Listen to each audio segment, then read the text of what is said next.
skrip YB dia, okay, apa perkataan yang YB selalu sebut?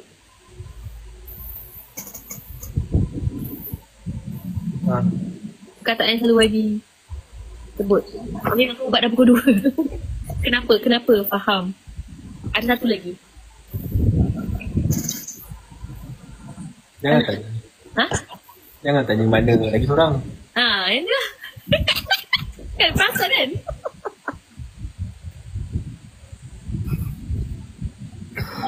Bukan bela je. Dia macam ni.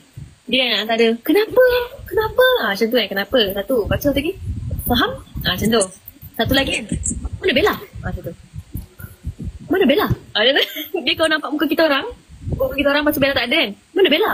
Tu je ayat dia. Nil, boleh tidur kau Nil, jom.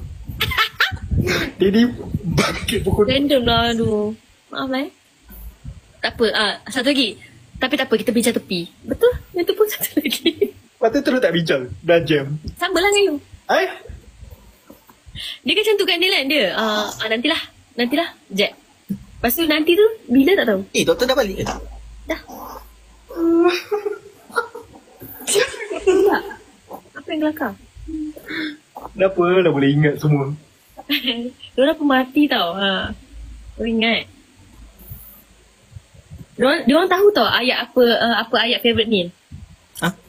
Diorang tahu. Apa ni? Korang, cuba korang komen. Apa perkataan yang dia selalu sebut?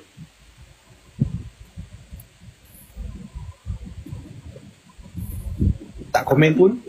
Tak komen. Ada ramai orang tengok ni. Tak, dia selalu sebut ni. Entahlah. Tu ada. Entahlah Dah ada baru. Orang tahu. Entahlah. Apa? Entahlah Tak tahu. Ya. Mana tahu? Entahlah tu memang you punya ni. You punya trademark, betul tak? Dah, orang dah start komen tadi. Betul-betul. Orang start komen, orang tahu dah. Tak tahu. Ada tu. Ayat you. Kalau tanya apa kan? Nil, esok you buat apa? Entahlah ada tu. You akan mulakan ayat you kan dengan entahlah esok I ada open house. Baru you borak macam tu. Tak, Ami apa dia? Banyak sangat lah. Ada orang macam tak boleh nak tangkap. I kan random. Kalau Ami tepi-tepi. Itu bukan Ami, dia punya ayat dia akan selalu guna. Kenapa Kenapa ada tu kan. Allahu ayat. Tepi-tepi.